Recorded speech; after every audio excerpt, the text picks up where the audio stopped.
मुख्यमंत्री एकनाथ शिंदे को आपने सुना। अब आपको बता दें, मर्डर पर अजित पवार ने भी बयान दिया है। उन्होंने कहा है कि मैंने अपना दोस्त और साथी खोया है।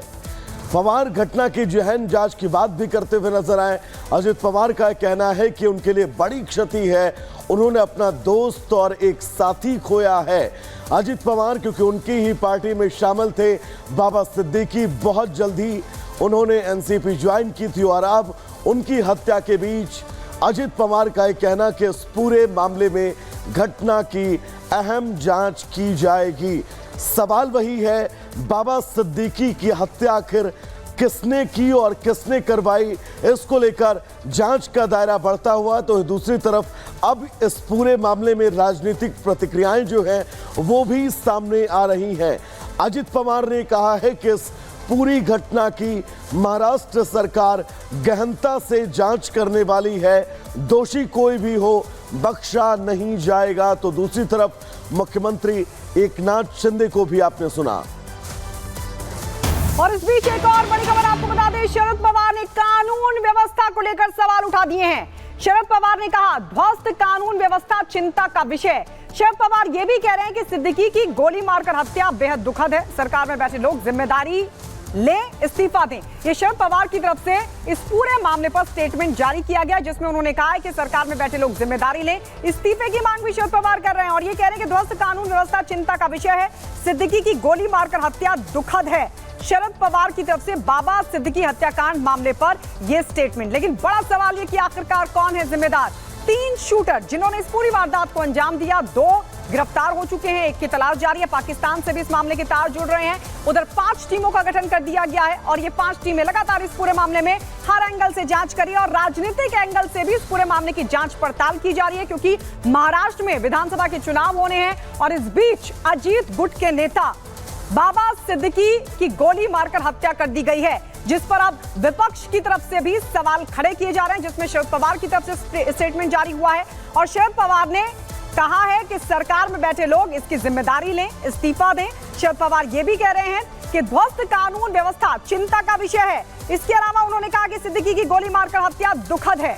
सवाल ये कि आखिर किसने टारगेट किया बाबा सिद्दीकी को, बाबा सिद्दीकी की मौत का जिम्मेदार कौन है, आखिरकार किसकी शय पर इस पूरी वारदात को अंजाम दिया गया, ये बड़ा सवाल है। लेकिन इसी बड़े सवाल के बीच मुख्यमंत्री एकनाथ शिंदे की तरफ से यह स्टेटमेंट जारी हुआ है। उन्होंने कहा है साफ तौर पर कि दोषियों को किसी भी कीमत पर बख्शा नहीं जाएगा, दोषियों के खिलाफ सख्त से सख्त एक्शन लिया जाएगा। ये महाराष्ट्र के मुख्यमंत्री एकनाथ शिंदे ने दावा किया है। उन्होंने कहा है कि दोषियों के खिलाफ सख्त कार्रवाई के निर्देश दे दिए हैं और किसी भी कीमत पर दोषियों को बख्शा नहीं जाएगा।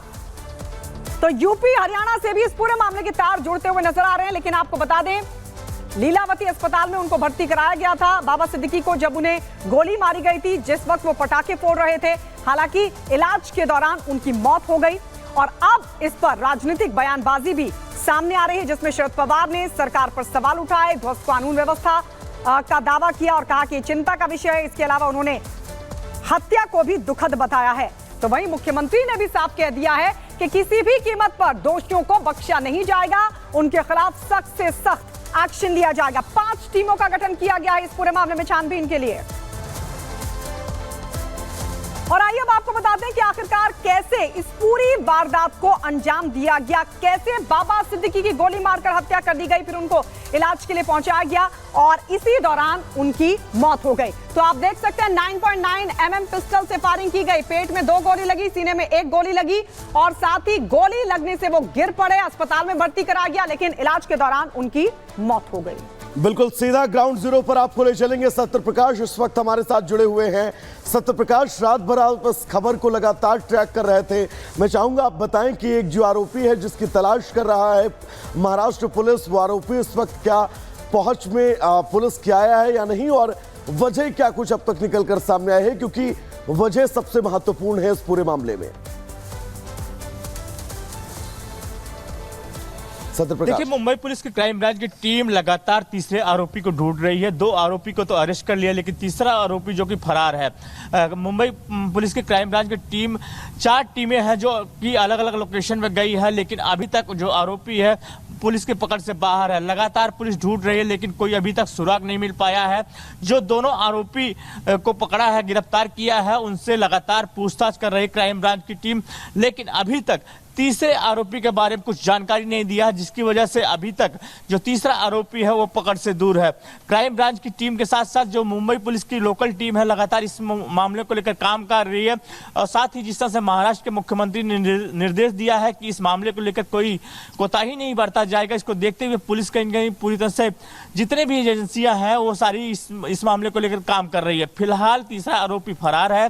लगातार जो दो आरोपी को गिरफ्तार किया गया है उससे पूछताछ किया जा रहा है। साथ ही पुलिस जो है हर एंगल से जांच कर रही है, चाहे वो पुराना विवाद हो, चाहे राजनीतिक साजिश, हर एंगल से मुंबई पुलिस जांच कर रही है। लेकिन फिलहाल जो तीसरा आरोपी है अभी तक फरार है। देर रात तक लगातार लीलावती हॉस्पिटल में सभी एनसीपी के नेता लगातार आ रहे थे। महाराष्ट्र के दोनों उप मुख्यमंत्री देवेंद्र फडणवीस चाहे अजित पवार हो, वहां पे थे। सीएम खुद लीलावती हॉस्पिटल पहुंचे और इसके साथ ही पुलिस के जितने भी आला अधिकारी थे, सीपी से लेके बड़े जितने भी।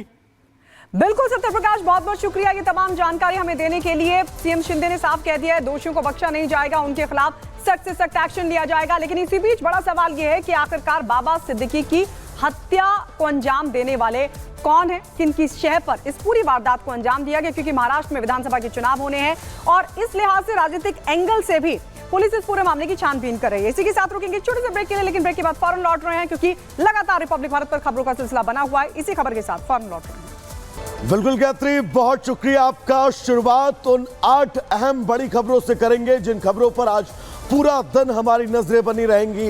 इन पूरी खबरों का विस्तार आपको बताएंगे और ये वो बड़ी खबरें हैं। दरअसल बाबा सिद्दीकी की हत्या के बाद अब लगातार जांच का दायरा बढ़ता जा रहा है। 2 गिरफ्तार हैं, एक शख्स की तलाश और है। विदेश दौरे पर राष्ट्रपति द्रौपदी मुर्मू रहने वाली हैं, उसकी तस्वीर भी हम आपको दिखाएंगे। उत्तर प्रदेश में 10 विधानसभा सीटों पर उपचुनाव, बीजेपी का मंथन। फारूक अब्दुल्ला ने कश्मीरी पंडितों की चिंता एक बार जताई है। मदरसों पर एनसीपीसीआर सख्त नजर आई है। किसान विरोध प्रदर्शन कर रहे हैं तो लॉरेंस गैंग का एक शूटर अरेस्ट हुआ है। ये वो 8 बड़ी खबरें, बड़ी तस्वीरें हैं जिनका विस्तार आज हम पूरा दिन आपको बताएंगे। और चलिए सबसे पहले इस वक्त की बड़ी खबर आपको बता दें, और बड़ी खबर है कि बाबा सिद्दीकी की गोली मारकर हत्या कर दी गई है। बांद्रा में इस वारदात को अंजाम दिया जब वो पटाखे फोड़ रहे थे। ये बड़ी जानकारी आपको दे दें, बाबा सिद्दीकी की गोली मारकर हत्या कर दी गई है। मुंबई के बांद्रा में 3 राउंड फायरिंग की गई। ऑफिस के पास पटाखे फोड़ते वक्त हत्या को अंजाम दिया गया। 3 नकाबपोश बदमाशों ने गोली मारकर मौत के घाट उतार दिया। 2 गोली सीने से आर पार हो गई, 1 गोली पेट में लगी है। बाबा सिद्दीकी की गोली मारकर हत्या से जुड़ी ये बड़ी खबर आपको बता दें, मुंबई के बांद्रा में इस वारदात को अंजाम दिया गया है।